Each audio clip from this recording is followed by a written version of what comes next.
Welcome my English book MEB. So আশা করি আমাদের যে আগের ক্লাসটা আমরা করেছিলাম সেই ক্লাসের সমস্ত কিছু প্রবলেম তোমাদের সলভ হয়েছে এবং আশা করি বুঝতেও পেরেছো, তোমাদের কমেন্টস আমি পেয়েছি।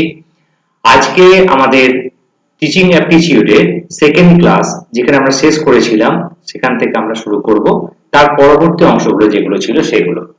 এবং আফটার কমপ্লিশন দিস ক্লাস আমাদের যে কোয়েশ্চেন্স আনসার্স গুলো আছে সেগুলো আমরা আলোচনার মধ্যে নিয়ে যাব। তো চলো শুরু করা যাক আজকে সেকেন্ড ক্লাসটা। তো সেকেন্ড ক্লাসটা শুরুতেই আজকে যেটা থাকবে সেটা হলো যে মুদালিয়ার কমিশন, যেটাকে সেকেন্ডারি কমিশনও বলা হয়, সেটা সম্বন্ধে ডিটেইলসে একটা এখানে আলোচনা করা হবে। তারপরে যে ধাপগুলো থাকবে ইভালুয়েশন সম্বন্ধে আলোচনা করা হবে, টিচিং এইডস, ওকে, এবং ভেরিয়াস টাইপস অফ টিচিং সেগুলো নিয়ে আলোচনার যে সেকেন্ড পার্টটা আমাদের থাকবে সেগুলোর মধ্যে থাকবে। সো প্রথমে দেখতে পাচ্ছি আমরা যে কি আছে এটাতে, যে আমাদের সেকেন্ড পার্টে থাকবে যেটা আমরা আজকে আলোচনার মধ্যে নিয়ে যাব। ফার্স্ট দেখতে পাচ্ছি যে educational commission of India, Mudaliar commission, যেটা হচ্ছে 1952 and 53 after other Krishnan commission. Mudaliar commission is most important in our educational history.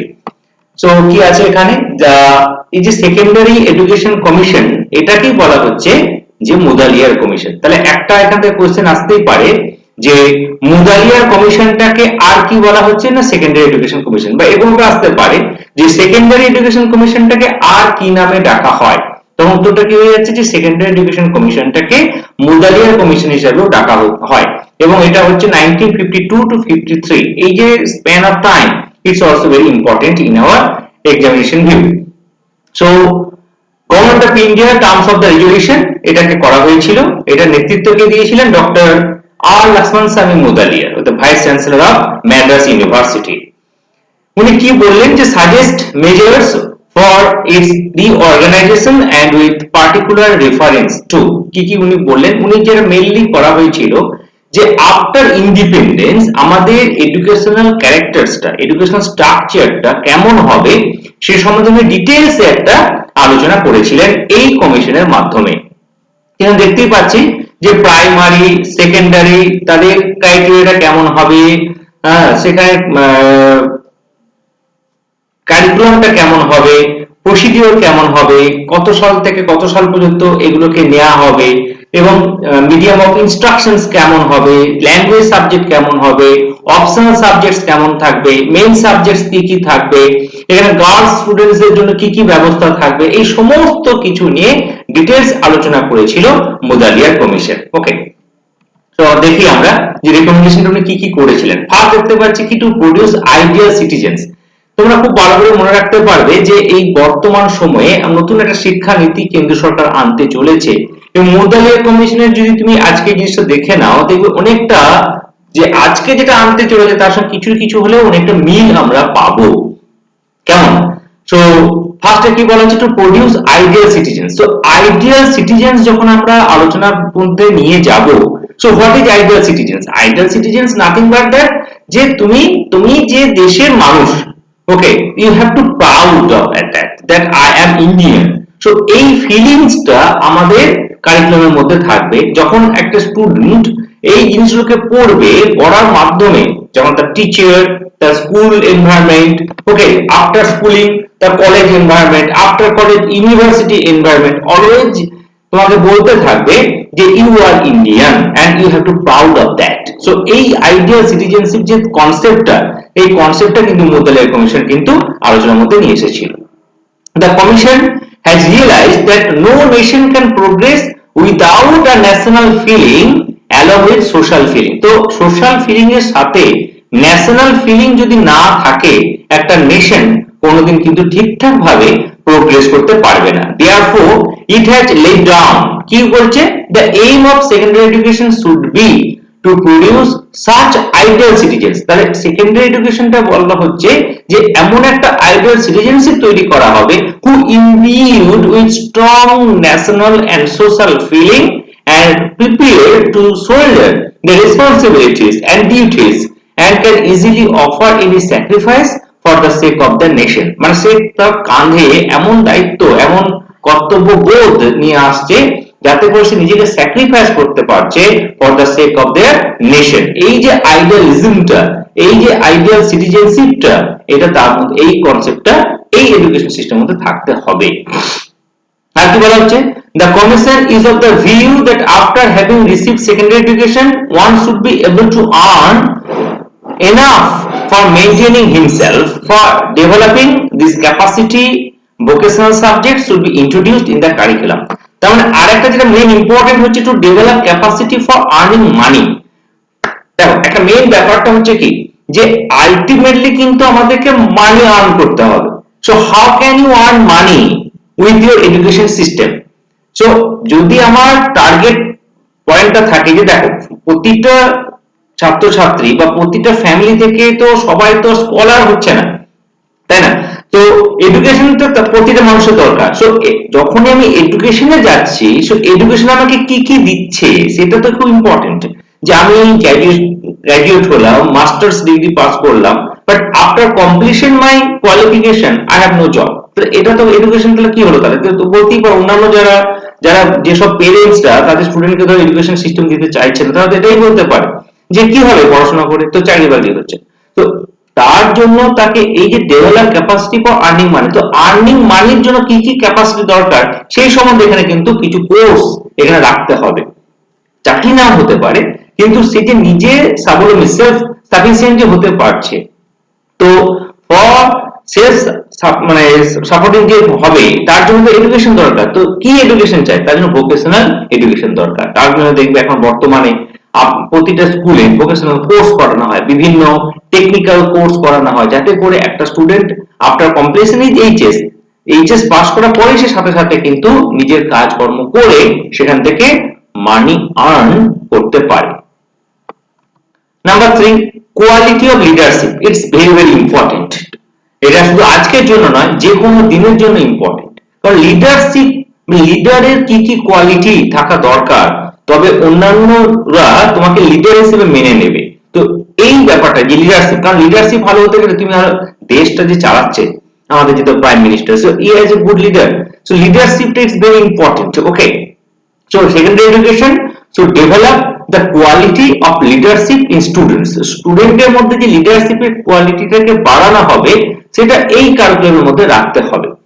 This quality is very necessary for the sake of democracy. So যেহেতু আমাদের দেশটা কি পুরোটা হচ্ছে democracy country, so for the sake of ডেমোক্রেসির জন্য a good leader is very much requirement, okay, and very much essential for the sake of our country, develop the country as a whole. তারপরে হচ্ছে to develop human virtues. তো এই যে পয়েন্টগুলো, to produce ideal citizens, to develop capacity for earning money, quality of leadership, to develop human virtues. Human virtues বলতে কি বোঝাবে তখন? যে man is a social animal. দেখো মানুষই হচ্ছে একটা সোশ্যাল অ্যানিমেল, মানুষ মধ্যে একা থাকতে পারে না। এই যে করোনা যে আজকে বিশ্ব জুড়ে যে মানুষকে একা করে দিচ্ছে, তার জন্য মানুষ বেশি হতাশায় ভুগছে, মানসিক অবসাদে ভুগছে। কেন বেশি অবসাদে ভুগছে? যে we are all social animal, আমরা সোশ্যাল, সবাই খুব সোশ্যাল, আমরা উই আর নট আনসোশ্যাল। আমরা চাই সবাইকে একসঙ্গে থাকতে, গল্প গুজব করে থাকতে। তো যখন সেটা হচ্ছে না, তার জন্য হচ্ছে man is a social animal. Okay, so he should have the spirit of cooperation, discipline, humility, love, kindness and feeling of brotherhood. এই পয়েন্টগুলো আমাদের মানে মজ্জাগত, আমরা ফ্রম দ্য ভেরি বিগিনিং, আমরা যখন যাত্রা শুরু করি সেখান থেকেই এগুলো শুরু হয়ে গেছে। The curriculum must have such subjects which may inculcate these virtues in students. মানে এমন কারিকুলাম থাকতে হবে যেখানে এই ফেসিলিটি গুলোকে দেওয়া হবে স্টুডেন্টদের মধ্যে। সেখানে science, literature, fine arts, humanities, music, dance এবং আরো অন্যান্য সাবজেক্ট গুলোকে এর মধ্যে রাখতে হবে। তারপরে হচ্ছে এটা যে new organisational pattern of secondary education. So secondary এডুকেশনের নিউ অর্গানাইজেশনাল প্যাটার্নটা কি হওয়া উচিত? না, secondary education should be of 7 years, 7 বছর হতে হবে। It should be for children of 11 to 17 years. It suggested to end intermediate college and merge class 11 with secondary schools and class 12 with BA. এই যে পয়েন্টটা বর্তমান যে শিক্ষা নীতিতে আসতে চলেছে সেখানেও কিন্তু এই পয়েন্টে আলোচনা করা হয়েছে যে it suggested to end intermediate college and merge class 11 with secondary schools and class 12 with BA. তাহলে দেখো এইচএস ব্যাপারটা অনেকটা কম করা হচ্ছে, যে মাধ্যমিকটা উঠে যাচ্ছে, যাতে করে এই পুরো কমপ্লিশনের যে ব্যাপারটা সেটার মধ্যে আসে। মানে আগে যেন কি করা হতো যে ভাবা হবে, হ্যাঁ, ভাবার একটা অপশন দেওয়া আছে। এখন তুমি যে ভাববে, কিভাবে ভাববে, এটাকে আলোচনার মধ্যে নিয়ে আসা হচ্ছে। তুমি শুধু ভাবলে তো হবে না, সো হাউ টু থিঙ্ক, এইটাও খুব ইম্পর্টেন্ট এডুকেশনের সিস্টেমের মধ্যে। So commission divided secondary education into two parts. Degree course should be of 3 years, যেটা বর্তমানে এখনো চলছে, যে ডিগ্রি ইয়ার্সটা সেটা 3 বছর ডিগ্রি ইয়ার্স আমাদের পড়া আছে ডিগ্রি কোর্সটা। 1 year pre university course for higher school students to enter in university, and students who pass pre university should be allowed to enter professional courses. So যারা প্রি ইউনিভার্সিটি পাস করছে তাদেরকে professional কোর্সে allow করা যেতে পারে। তারপর বৃত্তি, যেটা মহাত্মা গান্ধী বারবার বলেছিলেন যে বুনিয়াদী শিক্ষা, বৃত্তি শিক্ষা is very important for every citizens of our country. কারণ বুনিয়াদী শিক্ষাটা তোমাকে বৃত্তির দিকে এগিয়ে নিয়ে যাবে, তো how to earn money, how to feed your family, so it is very important today. Multi-purpose schools should be established to take care of various abilities of students. So multi-purpose school, যে এমন একটা school হবে যে স্কুলের মধ্যে সমস্ত criteria, সমস্ত ধরনের স্টুডেন্টদের, ইনক্লুসিভ এডুকেশন যেটা বর্তমানে বলা হয়, যে একটা স্কুলের মধ্যে সমস্ত স্টুডেন্টদেরকে রাখা হচ্ছে। সেখানে যে কোনো একটা ডিসফর্মিটি থাকে, সেই প্রবলেমটাকে কিন্তু এখানে নিয়ে আসা হচ্ছে। তার জন্য আলাদা স্কুল কিন্তু তার জন্য খোলা হচ্ছে না, তাই না? তার নাম যাচ্ছে যে CWSN, child with special needs, এই কথাকে এখানে আলোচনা করা হচ্ছে। Technical education, large number of schools should be opened along with central technical institutions. এটা কি একমাত্র মুদালিয়া কমিশন মনে রাখবে যে প্রতিটা স্তর নিয়ে আলোচনা করে, তার জন্য Mudaliar commission is very important. Primary section নিয়ে আলোচনা করেছে, সেকেন্ডারি সেকশন নিয়ে আলোচনা করেছে, আফটার সেকেন্ডারি হায়ার সেকেন্ডারি নিয়ে আলোচনা করেছে, এবং after higher secondary college and university কেমন সেই সমস্ত নিয়ে আলোচনা করে। তার মানে হচ্ছে কি পুরো হোল এডুকেশন সিস্টেম যেটা আমাদের আছে, এই পুরো এডুকেশন সিস্টেমটা কিন্তু এখানে আলোচনার মধ্যে এসেছে। তার জন্য it's very important commission in our country. তো টেকনিক্যাল এডুকেশন যে বর্তমানে আইআইটি গুলো যে খোলা হয়েছে, তখন এই একটা ছিল যে technical education, large number of school should be opened along with central technical institution. Such institutions should be opened near factories so that the students can take practical training. কত ইম্পর্টেন্ট কথা একটা, যে টেকনিক্যাল স্কুল খুলছে, আমি যে ITI খুলছি, সেখানে ধরো পলিটেকনিক কলেজ খোলা হচ্ছে। সো এখানে কি হচ্ছে, যদি আমরা ইন্ডাস্ট্রির সঙ্গে সাথে সাথে খোলা হয়, তাহলে যে প্র্যাকটিক্যাল ট্রেনিংটা সেখান থেকে পেয়ে, ঠিক যেমনি যেমন দেখবে আমাদের মেডিকেল কলেজগুলো যেগুলো থাকে, প্রতিটা মেডিকেল কলেজে কিন্তু হসপিটালের সঙ্গে রিলেট থাকে। So practical it's very important. একটা এবার যদি এখানে মেডিকেল কলেজ হয়, অনেক দূরে যদি হসপিটাল থাকে, তাহলে ইটস ভেরি মানে খুবই সমস্যার মধ্যে পড়ে যেতে হবে প্র্যাকটিক্যালের ক্ষেত্রে। তার জন্য বলছি যে search institution should be open near factories so that students can take practical training. Industrial education says should be levied on industries to finance technical education. বেশি বেশি করে তাদের ট্যাক্সের একটা আওতার মধ্যে রাখা হচ্ছে। আদারটা স্কুল খোলা হচ্ছে, পাবলিক স্কুল খোলার জন্য ওপিনিয়ন দেওয়া হয়েছিল। হ্যাঁ, boys girls should provide same education through co-education, but there should be provision of home science teaching for girls. এখানে একটু অন্যরকম ব্যাপার, যে শুধু মানে বয়েজ এন্ড গার্লস কো-এডুকেটেড ভাবে পড়াশোনা করবে, কিন্তু গার্লস এর জন্য একটা হোম সায়েন্সটাকেও একটা, মানে আগে কি কনসেপ্টটা ছিল যে মেয়েরা যেন ঘর সামলাবে, তো ঘর সামলানোর জন্য কিছু ওয়ে দরকার, কিছু রাস্তা দরকার, হাউ টু ম্যানেজ এভরিথিং, সেটার জন্য হোম সায়েন্সটা রাখতে বলা হয়েছিল। Girls school should be opened in the areas where required, যেখানে যেখানে প্রয়োজন আছে সেখানে গার্লস স্কুল খোলার বন্দোবস্ত করা যেতে হয়। কারিকুলামটা কেমন কথা বলেছেন, the study of some compulsory subjects was made necessary for all students. তবে এখানে একটা ভেরি ইম্পর্টেন্ট কথা, যে কম্পালসারি এন্ড অপশনাল সাবজেক্টসটা কেমন হবে সেটাও কিন্তু এখানে আলোচনার মধ্যে এসেছিল। ওকে, দ্য অপশনাল সাবজেক্টসটা কেমন থাকবে, কম্পালসারি সাবজেক্ট, আজ এই বর্তমানে যে শিক্ষানীতি, এখানেও কিন্তু কম্পালসারি এন্ড অপশনাল সাবজেক্টস নিয়ে ডিটেইলসে একটা আলোচনা এসেছে। কম্পালসারি সাবজেক্ট সম্বন্ধে এখানে যেটা বলা হয়েছে, যে regional language or mother tongue or combined course of classical language and mother tongue, এইগুলো হচ্ছে রিজিওনাল অর মাদার টাং এর মধ্যে থাকবে কম্পালসারি সাবজেক্টের আন্ডারে। And one of the following language, প্রথম হচ্ছে রিজিওনাল ল্যাঙ্গুয়েজ ও মাদার টাংটা মাস্ট। তারপরে যে সাবজেক্টগুলো রাখার কথা অপশনে রাখা হয়েছিল, রেকমেন্ডেশন দিয়েছিলেন, একটা হচ্ছে classical language, Hindi, advance English, elementary English, এইগুলোকে কিন্তু আদার সাবজেক্ট হিসেবে রাখার কথা বলা হয়েছিল। Beside English, another modern foreign language, Hindi, for those students whose mother tongue is not Hindi, যাদের হিন্দিটার উপর একটা গুরুত্ব দেওয়া হয়েছিল। বর্তমান শিক্ষানীতিতেও কিন্তু হিন্দির উপর যথেষ্ট গুরুত্ব দেওয়া হচ্ছে। Curriculum of general science with arithmetic for first 2 years only, general course, social science. তারপর দেখো one of the following various subject, vocational subject. এই যে ভোকেশনাল কথাটা যে বারবার বলা হচ্ছিল, সে কি কি সাবজেক্ট ভোকেশনালে রাখা হবে সেটাও কিন্তু এই আলোচনার মধ্যে এসেছিল। একটা হচ্ছে কার্পেন্টারি, হ্যাঁ, গার্ডেনিং, তারপরে ছিল তোমার printing, spinning and weaving, embroidery, tailoring, embroidery and cutting and stitch. এই প্রতিটা জিনিসটাই কিন্তু ভোকেশনাল মধ্যে রাখা হয়েছিল তখনকার সময়। এখন বর্তমানে ভোকেশনাল কোর্সটাকে আরো ভাস্ট করে দেওয়া হয়েছে, যে বর্তমানে দিনে সবচেয়ে কোনটা বেশি ইম্পর্টেন্ট, কোনটাতে কাজ করলে আমি এখান থেকে আর্নের ব্যাপারটা আরো বেশি বেশি করে করতে পারি, সেই সমস্ত বিষয়টা মাথায় রেখেও কিন্তু ভোকেশনাল কোর্সগুলোকে চিন্তা ভাবনা করানো হয়। অপশনাল সাবজেক্টস এ রাখার জন্য এখানে যেটা বলা হয়েছিল যে science group and humanities group, এই দুভাগে ভাগ করা হয়েছিল। তো সায়েন্স গ্রুপের মধ্যে কেমিস্ট্রি ছিল, physics, biology, zoology, hygiene, mathematics and geography. Humanities group, এটা is very important, humanities group. Okay, humanities mathematics ছিল, হোম সায়েন্স ছিল, music, geography, history, economics, civics, হ্যাঁ, এইগুলোকে হিউম্যানিটিজ গ্রুপের মধ্যে রাখা হয়েছিল। একদম হোম সায়েন্স গ্রুপ ছিল একটা, কমার্স গ্রুপ ছিল একটা, technical group and agriculture group. যেমন কত সুন্দর জিনিসটাকে একটা ডিভিশনের মধ্যে রাখা হয়েছিল, যে হোম সায়েন্স গ্রুপের মধ্যে কি কি ছিল না, home nursing, home economics, maternity and child welfare, nutrition and cookery. Okay, so home nursing is very important, home economics is also very important. যে ফ্যামিলি চালাচ্ছে, যে হোম মেকার, তাকে হোম ইকোনমিক্সটা জানতে হবে, যে কত টাকা আমি স্পেন্ড করবো। সো আমার আর্নিংটা তো সেরকম চাই, তবে তুমি সেরকম ভাবে ব্যয়টা করতে পারো। তাহলে এই পুরো ব্যাপারটা সামলাচ্ছে কেউ, হোম মেকার যে।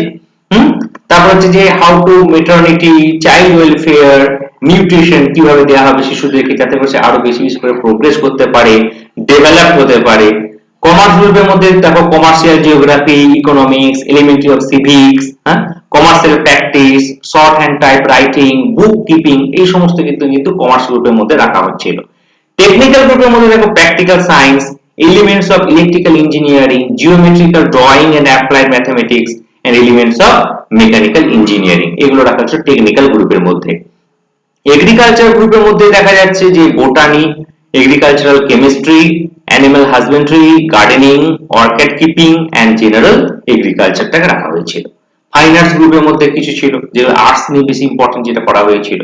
আর recommendation, the following recommendation were made, আর কি কি রিকমেন্ডেশন দেওয়া হয়েছিল, এই রিকমেন্ডেশন গুলো যে কি কি বলা হচ্ছে, যে এই রিকমেন্ডেশন গুলো তোমাকে ইউ হ্যাভ টু করতে হবে তোমাকে এগুলো। যে methods of teaching aim, so teaching aim at inculcating desirable values and proper attitudes, habits of work in students besides imparting knowledge। শুধু নলেজ নয়, তার সাথে সাথে যে এক্সট্রা যেগুলোকে দেওয়া হবে, সো এটা হচ্ছে আমার এইম থাকতে হবে আমার টিচিং এইডস এর মধ্যে। Teaching aim, the methods of teaching should help the students to attachment to work।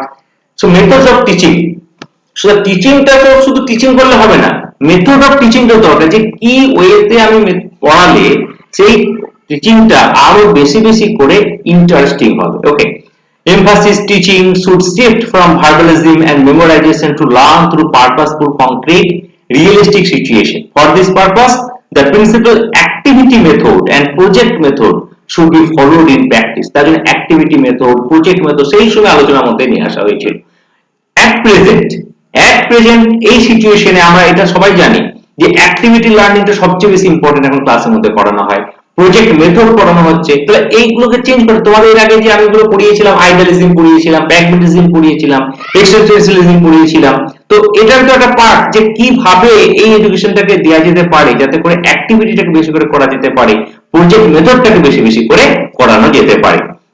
Methods of learning should enable the children to apply practically the knowledge gained in classroom to various problems confronting them। এই যে অ্যাক্টিভিটিটা সে নিজে নিজে করতে পারছে, যে methods of learning, যে methods of লার্নিংটা হচ্ছে should enable the children, যে চিলড্রেনকে এনেবল করে দিচ্ছে, কিসে এনেবল করছে, টু অ্যাপ্লাই প্র্যাকটিক্যালি, সে যে নলেজটা সে পেয়েছে, গ্যাদার করেছে, সেটাকে অ্যাপ্লাই করছে practically in the classroom to various problems confronting them, যে সমস্ত প্রবলেম থেকে দেওয়া হচ্ছে।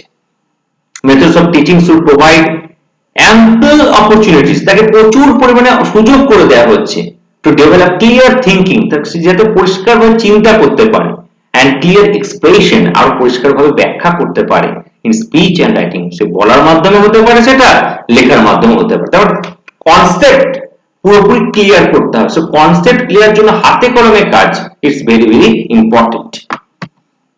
they should be given adequate opportunity to work in groups, তার জন্য গ্রুপ ওয়ার্ক, একটা বর্তমানে এখন টিম ওয়ার্ক কাজ করার জন্য একটা কথা বলা হয়েছে, সো টিম ওয়ার্ক কাজ করতে হবে, carry out group projects, okay, and activities to develop the qualities for group life and cooperative work, তাতে কি হচ্ছে যে একসাথে কাজ করার একটা মানসিকতা তৈরি হচ্ছে।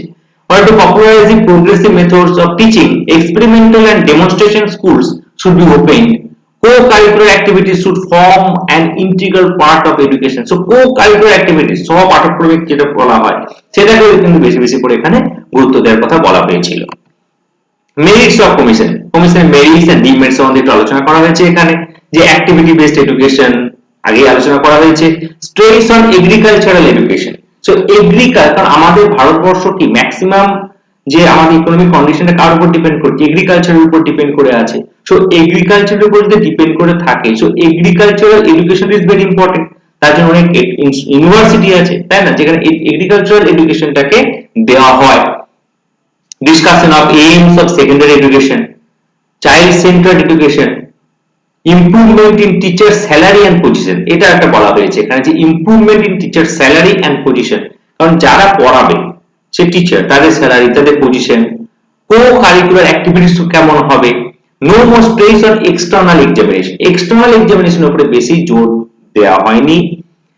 Stress on multi-purpose schools, multi-purpose school এর উপর জোর দেওয়া হয়েছিল। Suggestion to open technical schools near industries. ডিমেরিটসটা কি, তাহলে এইটা কি হলো তাহলে, activity based, stress on agricultural education, discussion of aims of secondary education, child-centered education, improvement in teacher salary and position, co-curricular activities, no more stress on external examinations, stress on multi-purpose schools, suggestion to open technical schools near industries, এইগুলো ছিল আমাদের merits এর মধ্যে। ডিমেরিটসটা কি ছিল, the suggestions are given in haste, so problems are still there.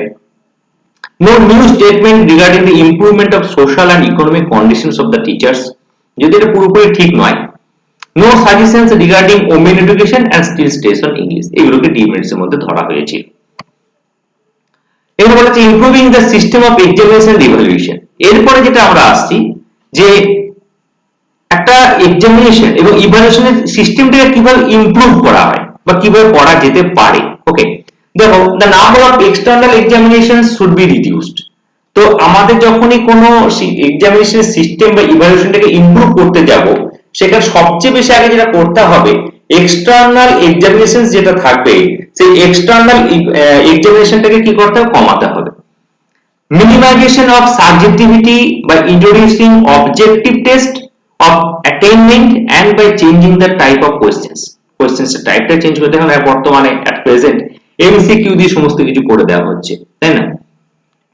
Cramming should be discouraged and rational understanding should be encouraged. Rational understanding should be encouraged. Rational understanding টাকে encourage করতে করা হয়েছে। People's all round progress, এখন বর্তমানে যেটা all round progress, পুরো whole development চাই আমার শুধুমাত্র পুঁথিগত বিদ্যা দিয়ে কিন্তু একটা শিশুকে বিচার করা হচ্ছে না, বা একটা ছেলেকে বা একটা মেয়েকে বিচার করা হচ্ছে না, আমরা চাই all round development. So all round ডেভেলপমেন্টের জন্য তো অল সাবজেক্টটা তোমাকে ঠিকঠাক হতে হবে, তবেই তো অল রাউন্ড ডেভেলপমেন্ট পাবো তোমার কাছে। So progress, okay, all round development, proper system, এটা আমার চাই।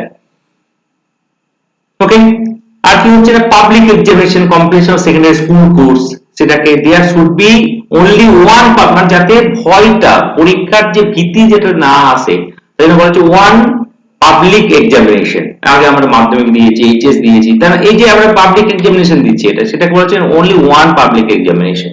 Candidate who has passed the examination and wish to qualify in any additional subjects may appear at subsequent examination.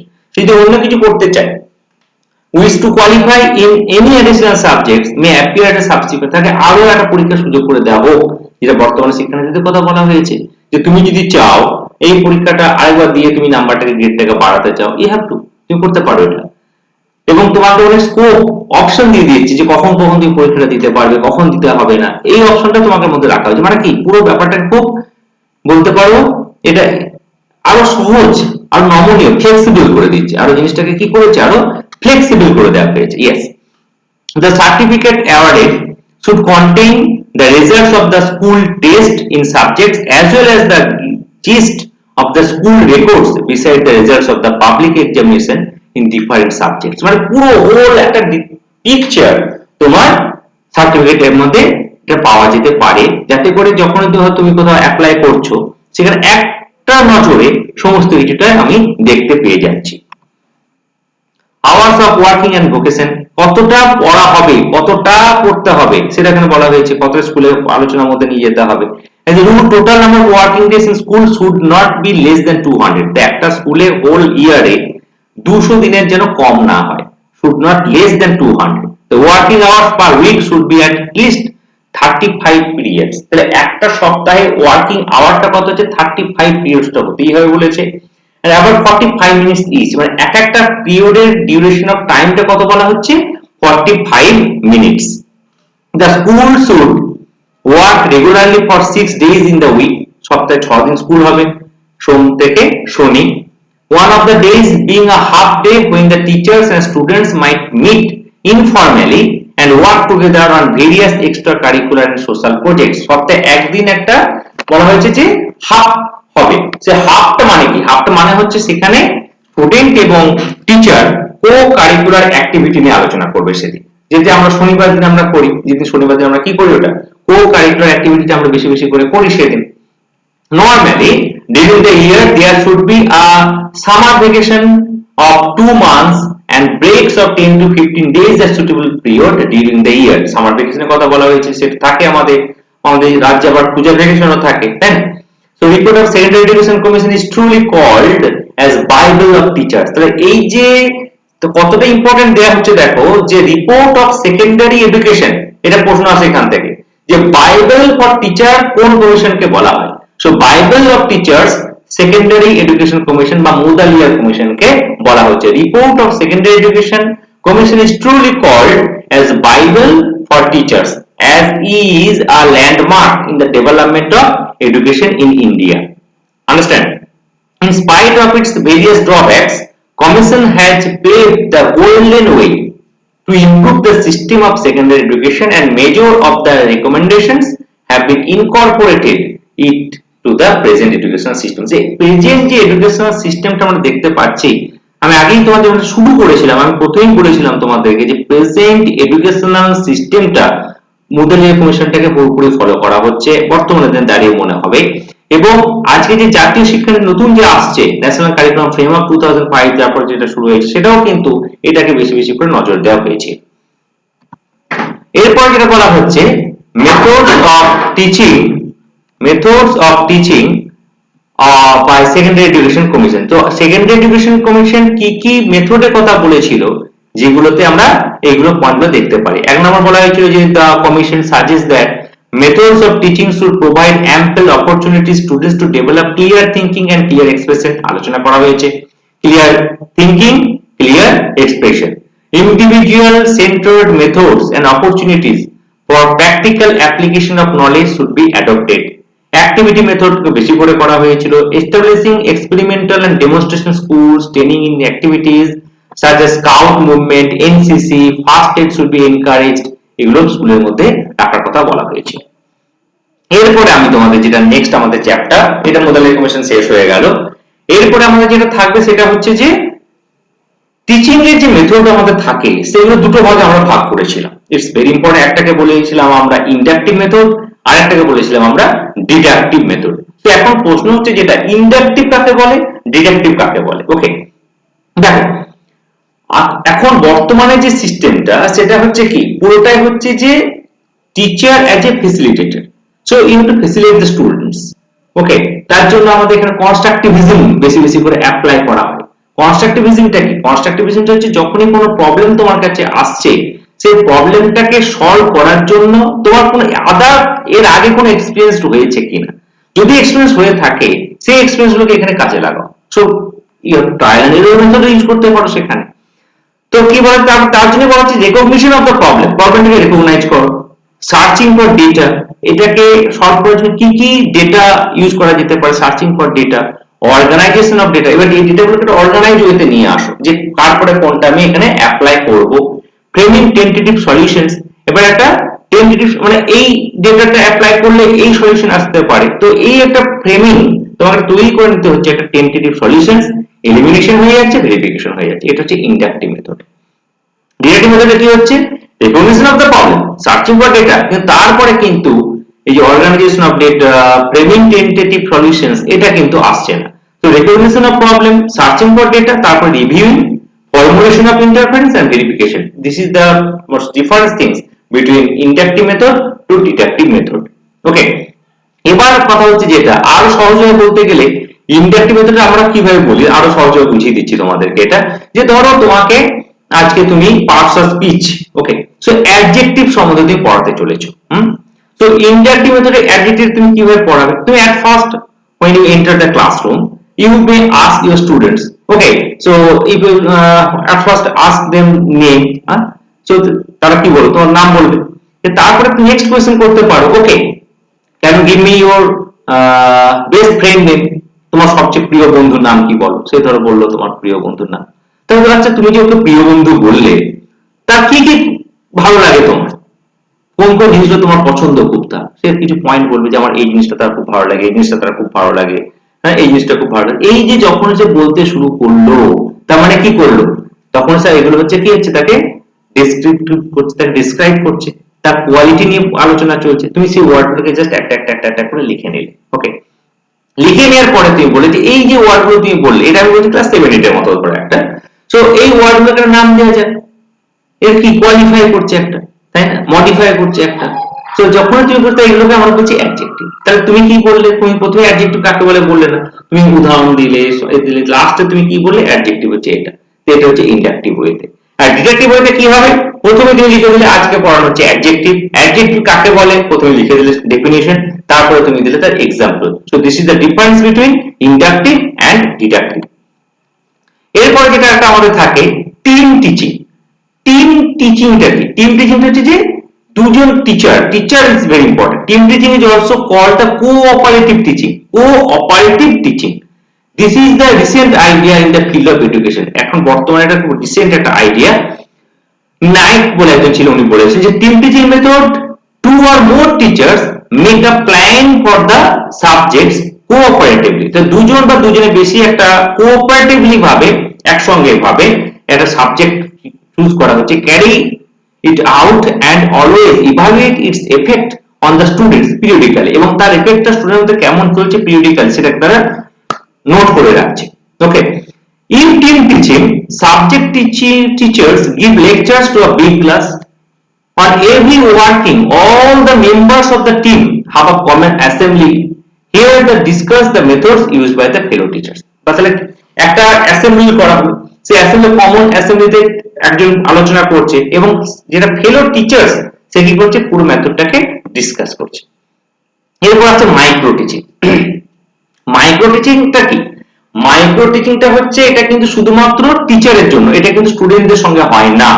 Actually micro টিচিংটা হচ্ছে কি, আমাদের যে টিচিং এর যে বিভিন্ন স্কিল গুলো আমরা আলোচনা করি, ঠিক আছে, সেই যে স্কিল গুলো ধরো একজন টিচারের কিছু কিছু ক্ষেত্রে দেখা যাচ্ছে যে কিছু স্কিলস তার ঠিকঠাক করে অ্যাপ্লাই হচ্ছে না ক্লাসের মধ্যে, যেটা পরে পড়তে মানে নোটিস করা হয়েছে যে কিছু স্কিলস সেই টিচারটা অ্যাপ্লাই করতে পারছে না স্টুডেন্টদের সঙ্গে, তখন তাকে মাইক্রো টিচিং এ পাঠানো হচ্ছে যাতে করে তার টিচিং যে স্কিল গুলো আছে সেগুলো সে একটু ভালো করে ঝালিয়ে নিতে পারে। তাহলে যখন সে এই জিনিসটা, এই টিচিং স্কিল গুলো সে করতে আসছে, তখন তার স্টুডেন্ট কিন্তু স্টুডেন্ট থাকছে না, তারই কলিগস তখন তার স্টুডেন্ট হচ্ছে, অ্যাজিউম করা হচ্ছে একটা। ওকে, তার মানে ম্যাক্রো টিচিং এর ছোট পার্ট হচ্ছে মাইক্রো টিচিং। তো ম্যাক্রো আর মাইক্রোর মধ্যে ডিফারেন্স হচ্ছে এটা, ম্যাক্রোটা হচ্ছে যে একটা কম্বিনেশন অফ স্কিলস, কিন্তু মাইক্রো টিচিংটা it's not a combination of skills. Micro teaching প্রতি ইন্ডিভিজুয়ালি স্কিল গুলোকে নিয়ে আলোচনা করা হয়। This is the difference between micro and macro.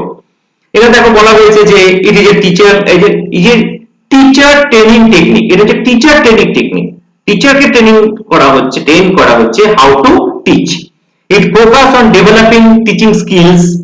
It reduces the class size in 5 to 10 students. And students বলা হচ্ছে but not students. The size of the topic is also reduced. সাইজটা খুব ছোট করা হয়, খুব ছোট, মানে মেন ব্যাপারটা যে স্কিলটার উপর ইম্পর্টেন্স দেওয়া হয়, তার জন্য এক একটা ক্লাস 9 মিনিট কি 10 মিনিটসের ধরে নেওয়া হয়। Micro teaching is a highly individualized training skill. It provides feedback for trainees' performance. It is an effective device for prepare competent teachers. এই হচ্ছে আমাদের মাইক্রো টিচিং এর এগুলো। আর স্টেপস কি কি নেওয়া হচ্ছে এখানে? স্টেপ যেটা নেওয়া হয় যে defining the skills, demonstration the skills, planning the skill, teaching the lesson, discussion, replanning, reteaching, rediscussion, repeating the cycle to the desire level of the skill is achieved. এইগুলোকে আমাদের মধ্যে ধরে রাখি আমরা। এরপর যেটা ইম্পর্টেন্ট আমাদের থাকছে সেটা হচ্ছে teaching AIDS. So teaching AIDS সম্বন্ধে তোমরা এর আগে অনেকবার আলোচনার মধ্যে এসেছো, কি কি আলোচনা করা হয় সেগুলো আমরা আলোচনা করি। Chart, flash cards, clip charts, maps, newspaper, graph, survey, এগুলো হচ্ছে টিচিং এইডস এর মধ্যে পড়ে। কিন্তু যখন কলেজের মধ্যে এটা হচ্ছে, অনেক সময় আমরা এখন বর্তমানে কি করছি, আমরা স্লাইড শো এর মাধ্যমে এগুলোকে রিপ্রেজেন্ট করছি আমরা। তাতে কি হচ্ছে, এই যে স্লাইড শোর মধ্যে রিপ্রেজেন্ট করে আরো বেশি বেশি করে আমার স্টুডেন্টের কাছে চলে যেতে পারছি, একসঙ্গে ভিজুয়ালাইজ করতে পারছি, পুরো একটা করতে 3D নিয়ে এখন আলোচনা চলছে, এখন এসে উপরে সেগুলোকে আমরা আলোচনা করতে পারছি এখন। তো আগে তো এগুলো এত ছিল না, এখন প্রজেক্টর হয়ে গেছে, বেশি স্মার্ট ক্লাসরুম হয়ে গেছে এখন। সো স্মার্ট ক্লাসরুম হয়ে যাওয়ার জন্য কি হচ্ছে, সরাসরি আমরা ইন্টারনেটটাকে ইউজ করতে পারছি ক্লাসরুমে। অনেক ইউনিভার্সিটি পুরোপুরি স্মার্ট ইউনিভার্সিটি হয়ে গেছে, অনেক কলেজ স্মার্ট কলেজ হয়ে গেছে, সেখানে স্টুডেন্টরা সরাসরি এগুলোকে তাদের এজ গুলোকে ইউজ করতে পারছে। এরপরে যেটা থাকবে সেটা হচ্ছে important of elements of evaluation. So evaluation is very important term আজকে আমাদের বিষয়ে একটা। সো ইভালুয়েশন বলতে আজকে আমি তোমাদের ইভালুয়েশন সম্বন্ধে জাস্ট একটা ডিটেইলস এমনি আইডিয়া দিচ্ছি। এই নেক্সট ক্লাসটায় আমাদের ইভালুয়েশন সম্বন্ধে একটা ভাস্ট আমি ডিসকাস করব একটা। আজকে শুধুমাত্র তোমাদেরকে একটা বলতে হিন্টস দেওয়া হচ্ছে যে এডুকেশনে ইভালুয়েশনে কি কি থাকে আমাদের, সেগুলো আলোচনার মধ্যে করে নেওয়ার জন্য। ওকে, সেটা দেখতে হচ্ছে টেস্টিং আছে, একটা মেজারমেন্ট আছে, অ্যাসেসমেন্ট আছে, এক্সামিনেশন আছে, অ্যাপ্রাইজাল আছে। তো ডিফারেন্স কি এগুলোর মধ্যে? দেখো, একটা জিনিস হচ্ছে টেস্টিং। টেস্টিংটা কি? টেস্টিংটা হচ্ছে যে যখনই মানে একটা স্টুডেন্টের পার্সোনাল কোয়ালিটিস, গ্রাউন্ড বা সিলেকশন, রিজেকশন, এগুলোকে নিয়ে আমরা আলোচনার মধ্যে নিয়ে যাচ্ছি, সেটা টেস্টিং পর্যায়ে যাচ্ছে।